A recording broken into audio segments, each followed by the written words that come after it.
আজকে তোমাদের পড়াবো অ্যারিস্টটল কিভাবে কিভাবে কোথায় জন্মগ্রহণ করেছিলেন, কিভাবে তার চিন্তার সূত্র আবিষ্কার করলেন, কিভাবে তার জ্ঞানতত্ত্ব আবিষ্কার করলেন, কি পদ্ধতিতে তিনি চিন্তাভাবনা করেছিলেন ইত্যাদি বিষয় নিয়ে আজকে আমাদের অ্যারিস্টটল সম্পর্কে প্রাথমিক বক্তব্য। অ্যারিস্টটল জন্মগ্রহণ করেছিলেন স্ট্যাগিরা নামে একটি গ্রিসেরই একটি নগর রাষ্ট্রে, স্ট্যাগিরা। প্লেটো জন্মগ্রহণ করেছিলেন এথেন্সে, আর অ্যারিস্টটল জন্মগ্রহণ করেছিলেন স্ট্যাগিরাতে। অ্যারিস্টটল কিন্তু শিক্ষালাভ করেছিলেন প্লেটোর কাছ থেকেই। প্লেটোরই একাডেমিতে তিনি এথেন্সে পড়তে আসেন এবং ফিলিপ, যে গ্রিস রাষ্ট্রের যে অন্যতম সম্রাট হয়ে উঠেছিলেন রাজা ফিলিপ চেয়েছিলেন গ্রিসকে একটি ঐক্যবদ্ধ রাষ্ট্রে পরিণত করতে। সেই জন্য গ্রিসের অধিকাংশ রাষ্ট্র তিনি জয় করেছিলেন, নগর রাষ্ট্র। এবং সেই সময় রাজা ফিলিপের যখন শাসন, এথেন্সে যখন রাজা ফিলিপের শাসন, সেই সময় তিনি এথেন্সে ফিলিপের পুত্র আলেকজান্ডার, এর নাম তোমরা শুনেছ, আলেকজান্ডারের গৃহশিক্ষক হিসেবে নিযুক্ত হন। তো রাজপরিবারে তার যাতায়াত ছিল গৃহশিক্ষক হিসেবে। সুতরাং রাজত্ব, রাজার কর্তব্য, কি করে রাষ্ট্রশাসন প্রণালী, এই সমস্ত বিষয় সম্পর্কে কিন্তু তিনি খুব ভালোভাবে জ্ঞান লাভ করেছিলেন। আলেকজান্ডারকে শিক্ষা দিতে গিয়ে তিনি এই সমস্ত বিষয়গুলো জানতে পেরেছিলেন। তারপরে তিনি ছিলেন প্লেটোর শিষ্য। সুতরাং প্লেটো মারা যাবার পর সক্রেটিস মারা যাওয়ার পর প্লেটো যেমন এথেন্স ছেড়ে চলে গিয়েছিলেন, অনেক দিন পরিভ্রমণ করে নানা দেশ পরিভ্রমণ করে এসেছিলেন, সেরকমভাবে অ্যারিস্টটলও প্লেটোর প্রয়াণের পর, প্লেটো মারা যাওয়ার পর তিনিও দীর্ঘ 13 বছর এথেন্স ছেড়ে বিভিন্ন জায়গায় ঘুরে বেরিয়েছেন। পরে আবার তিনি এথেন্সে ফিরে আসেন এবং প্লেটোর মতনই একটি একাডেমি তিনি নাম দিয়েছিলেন লিসেয়াম নাম দিয়েছিলেন। সেই লিসেয়াম প্রতিষ্ঠা করেন এবং তার কাছে তার জ্ঞান সম্পর্কে অবহিত হয়ে অনেকেই তার কাছে আসে জ্ঞান অধ্যয়ন করতে, তার কাছে পড়াশোনা করতে অনেকেই তখন ছুটে আসে। এবার অ্যারিস্টটল প্লেটোর অনুসারী, প্লেটোরই শিষ্য, কিন্তু অ্যারিস্টটল কিন্তু প্লেটোর থেকে একটু সরে এসেছিলেন। অ্যারিস্টটলের প্রত্যেকেরই তো একটা মৌলিকত্ব থাকে, একটা বিশেষত্ব থাকে। তো অ্যারিস্টটলের চিন্তার বিশেষত্বটা কী? অ্যারিস্টটল যে সময়টায় লিখছেন বা পড়াশোনা করছেন, অ্যারিস্টটল কিন্তু প্লেটোর সবচেয়ে ভালো ছাত্র ছিল এবং যখন তিনি এথেন্সে এগুলো পড়ছেন বা লিসেয়ামে যখন তিনি পড়াচ্ছেন, তখন কিন্তু তিনি অনেকগুলো বই লিখেছিলেন। অবশ্যই প্লেটো তাকে যে প্রেরণা দিয়ে গিয়েছিলেন, সেই প্রেরণাকে সঙ্গে করেই তিনি গ্রন্থগুলো রচনা করেছিলেন। সেই গ্রন্থগুলোর নাম হচ্ছে, তোমার কয়েকটার নাম বলছি, 100টার মতো গ্রন্থ লিখেছিলেন তিনি। সব তো নাম বলা যায় না, কিছু নাম বলছি। যেমন হচ্ছে একটা ক্যাটেগরিজ, টপিজ, প্রায়র, প্রপোজিশনস। আবার বিজ্ঞান সম্পর্কিত কিছু গ্রন্থ লিখেছেন, যেমন physics, growth and decay, meteorology, natural history. আবার কিছু দার্শনিক রচনাও আছে, এথিক্স, পলিটিক্স, মেটাফিজিক্স, পোয়েটিক্স ইত্যাদি। তো অ্যারিস্টটল এই বিশাল একটা, এই যে তিনি একটা ধারা গড়ে তুললেন, অনেকগুলো গ্রন্থ লিখলেন, অনেক ধারা গড়ে তুললেন, একটা দর্শনের একটা বিশাল ধারা গড়ে তুললেন। তো সেই সময় অনেকেই অ্যারিস্টটলকে একটা বলতে শুরু করেছিলেন, অ্যারিস্টটলের যে লেখা ঠেকা সেগুলোর মধ্যে যেন একটা গ্রিসের এনসাইক্লোপিডিয়ার সন্ধান পাওয়া যাচ্ছে, এনসাইক্লোপিডিয়া ব্রিটানিকা গ্রিসের, মানে অ্যারিস্টটল নিজে একজন যেন এনসাইক্লোপিডিয়া ব্রিটানিকা হয়ে রয়েছেন। কিন্তু অ্যারিস্টটলের উদ্দেশ্য কী ছিল? তিনি কি এমনি বই লিখছেন বা পড়ছেন তা না। প্লেটোর মতনও তার উদ্দেশ্য ছিল যে গ্রিসের সমাজ দর্শন বা রাষ্ট্র কেমন হবে, রাষ্ট্র কেমন হওয়া উচিত, শাসকের কেমন হওয়া উচিত ইত্যাদি নিয়ে তার আলোচনা করার ইচ্ছে ছিল। সুতরাং তিনি সেই দিকেই তার চিন্তাশক্তিকে প্রয়োগ করেছেন এবং তিনি সুন্দর জীবনের জন্য, মানুষের সুন্দর জীবনের জন্য, রাষ্ট্রের মধ্যে সেই জীবন কিভাবে পাওয়া যায় তার চিন্তায় তিনি এটা তার ধারণা, তার দর্শন সমস্ত কিছু গড়ে তুলেছিলেন। তবে প্লেটোর সঙ্গে তার একটু পার্থক্য আছে, যদিও তিনি প্লেটোর শিষ্য, তা সত্ত্বেও প্লেটোর সঙ্গে তার একটু পার্থক্য আছে। পার্থক্যটা হচ্ছে এই যে প্লেটো কিন্তু অনেক বেশি উৎকৃষ্ট ছিলেন, চিন্তা দর্শনের দিক থেকে অনেক উৎকৃষ্ট ছিলেন, দার্শনিক চিন্তাভাবনার দিক থেকে অনেক উৎকর্ষতা ছিল। কিন্তু অ্যারিস্টটলের অতটা উৎকর্ষতা না থাকলেও অ্যারিস্টটল কিন্তু অনেক বাস্তবধর্মী ছিলেন। তিনি বাস্তব চিন্তা করেছিলেন, অর্থাৎ কোনটা বাস্তবায়িত হতে পারে, কোনটা হতে পারে না, এই বোধ তার মধ্যে ছিল। তিনি অনেকটা মাটির কাছাকাছি ছিলেন, তার ভাষার সহজতা ছিল। সুতরাং প্লেটোর মতো অত বেশি ব্রিলিয়ান্স তার মধ্যে না থাকলেও, তিনি অত ব্রিলিয়ান্ট না হলেও, উৎকর্ষ চিন্তাশক্তি না হলেও, তিনি কিন্তু তার এটা অনেকটা রিয়ালিটির কাছাকাছি ছিল, বাস্তবতার কাছাকাছি ছিল। তিনি যে তত্ত্বগুলো দিয়ে গেছেন আজও প্রয়োগযোগ্য, প্লেটো প্রয়োগযোগ্য, কারণ প্লেটোর দর্শন চিন্তা অত্যন্ত উন্নত মানের। অ্যারিস্টটল হচ্ছে বাস্তব, প্লেটো অনেকটা ইউটোপিয়া ধরনের কথাবার্তা বলেছেন, কিন্তু সেটাকে ফলো করা যায়। তবে কথাগুলো বলেছেন সেগুলো একেবারে ফেলে দেওয়ার মতো নয়। কিন্তু অ্যারিস্টটল যে তত্ত্বগুলো দিয়ে গেছেন সেগুলোকে কিন্তু পরবর্তীকালে অনেকেই অনুসরণ করেছেন। মানে তিনি সরকার সম্পর্কে, রাষ্ট্র সম্পর্কে যা যা তত্ত্ব বলে গেছেন অনেকেই কিন্তু সেগুলোকে অনুসরণ করেছে। অনুসরণ করে ওনার মতো করে একটু হয়তো ডাইভার্ট হয়েছে অ্যারিস্টটল থেকে, নাহলে তো অ্যারিস্টটলের লেখাই হয়ে যায়। সুতরাং অ্যারিস্টটলের যে সরকারের শ্রেণীবিভাজন, কত রকমের সরকার হয়, রাষ্ট্র কেমন হবে, কেমন হওয়া উচিত, কিভাবে রাষ্ট্র গড়ে উঠেছে, অর্থাৎ অরিজিন অফ দ্য স্টেট, এই সমস্ত ধারণাগুলো কিন্তু মূলত তার একটা আলাদা একটা পরিচয় গড়ে দিয়েছে। এবং পরবর্তীকালে অনেককে তিনি পথপ্রদর্শন করেছেন, মানে অন্তত রাজনীতির ক্ষেত্রে, রাজনৈতিক চিন্তার ক্ষেত্রে তিনি পথপ্রদর্শন করেছেন। তার বিখ্যাত গ্রন্থ পলিটিক্স। পলিটিক্স কিন্তু শুধু যে দর্শন বা শুধু যে রাষ্ট্রবিজ্ঞান নিয়ে গড়ে উঠেছে তা কিন্তু নয়। পলিটিক্স খুব ভালো লাগে না পড়তে পলিটিক্স, কিন্তু এটা কিন্তু একটা মানে সাহিত্যের ক্ষেত্রেও একটা পাঠযোগ্য গ্রন্থ। মানে ইংরেজি সাহিত্যের ক্ষেত্রে আমি জানি, অন্তত বছর দুয়েক আগে পর্যন্ত আমি শুনেছি যে ইসিবিসিএস সিস্টেম আগে পর্যন্ত যে পলিটিক্স ইংরেজিতে পড়ানো হয়, বা পলিটিক্সের কিছুটা অংশ ইংরেজিতে পড়ানো হয়। তো যাই হোক, এইগুলো অ্যারিস্টটলের যে গ্রন্থ, তার যে বিভিন্ন গ্রন্থ, তার যে প্রচার, সেগুলো এখনও পর্যন্ত লোকে পড়ছে, জানছে। এটাই হচ্ছে অ্যারিস্টটলের চিন্তার বিশেষত্ব। তো আজকের আমার পড়ানোর বিষয় এটাই যে অ্যারিস্টটল কিভাবে তিনি এলেন, কিভাবে তিনি লিখলেন, কোথা থেকে তিনি তার প্রেরণা পেলেন, এই বিষয়গুলো বলার জন্যই আজকে আমার এই lecture.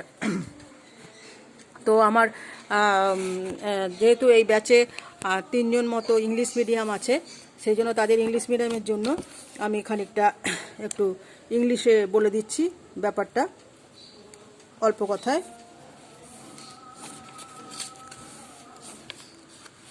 Sorry for interruption.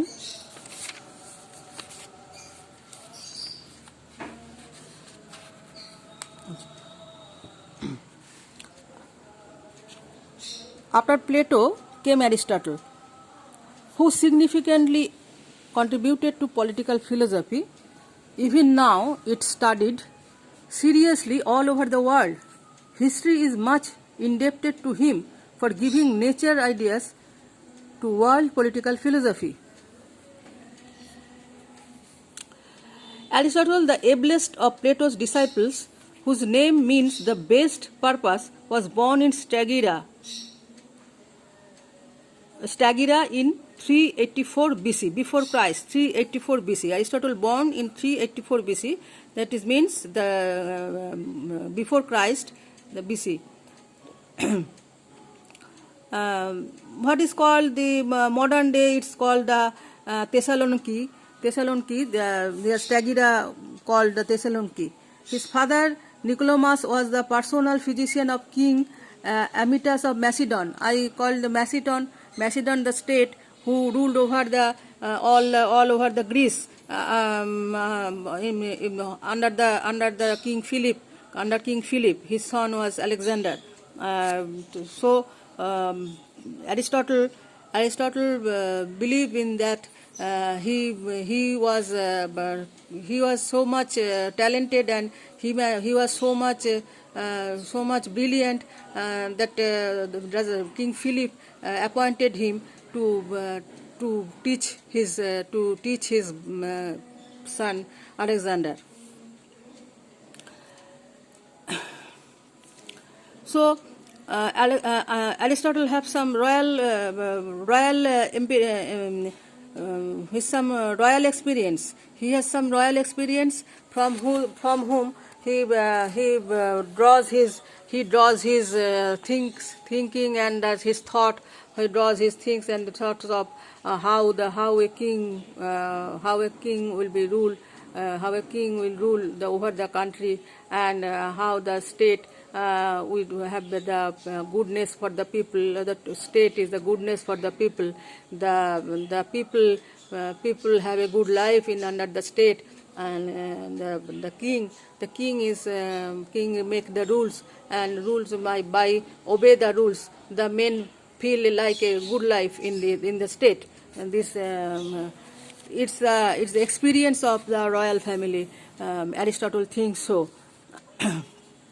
All his ideas he grows in the Plato's Academy, in the Plato's Academy. All the ideas he grows, and his experience in royal family all made him a notable and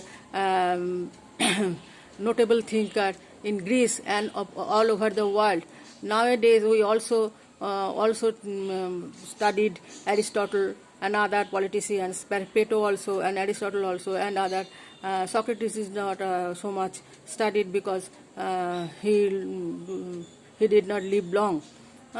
He have to committed his death. The Athens, the king of Athens, he died as a punishment. He died as a punishment by the king of Athens. So Socrates now is a philosopher, was a philosopher, is a teacher of Plato. Aristotle is not direct teacher. Plato is his direct teacher. Aristotle's direct teacher is Plato. Socrates is not. But Socrates' thinking flows in the Plato and after Aristotle. After that, the Greek thought overwhelmed the whole world. Overwhelmed the whole world, coming after the Roman Empire. After the Roman Empire, the fall of Roman, then the Greeks again. The Greek thinking have came to in the Western political thought in the name of Renaissance. The Greek scholars have made contribution. Greek scholars have made contribution in the Renaissance, and so it feels that the thinking of Aristotle's thinking is not lost, not only lost, but it's re-established in the time of Renaissance, when the fall of Roman. After the fall of Roman, in the time of Romans, the Greek thoughts are already all over the lost. No one can think about Greek or Greek thought.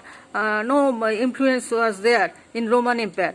But after the fall of Roman Empire, all are returned back to the Greek thought, the rich Greek thought, the thought of Plato and Aristotle. So Aristotle is not Plato, but Aristotle give much emphasis in the time of Renaissance.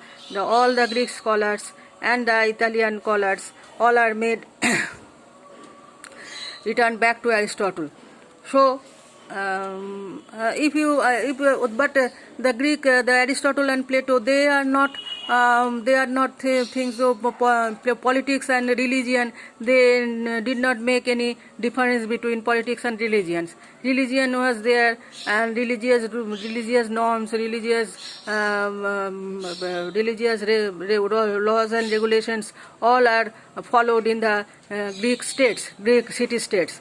They did not make any difference between state and religion.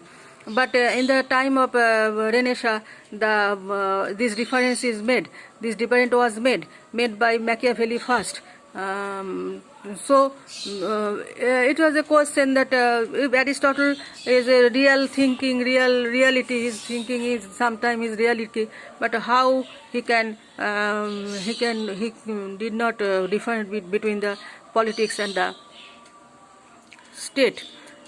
Politics overwhelmed over the state. How it is possible? But this is another question we discuss in next lecture, other lectures about Machiavelli and other thinkers. Then we call them. But at the time of Greek philosophers write and teach their disciples, they have not any idea to differ the state, do not relate the state with religious. They did not, they cannot, could not do this. They could not do this because they have no idea. They have no idea at that time. The ethics, they put much emphasis on ethics, and ethics came from religion. So religious norms are there. It's the ancient age. There is a close relation between religion and age. So Aristotle followed that way, that the religion is over the state, over the king. They also obeyed that. So Aristotle has his own philosophy, own thinking, and this thinking studied we now in the light of the state theory, the theory of state, and the other theories of good life, and other things. So this is the background of Aristotle. In next lecture we will study the Aristotle theory of state. Okay. Have a good day.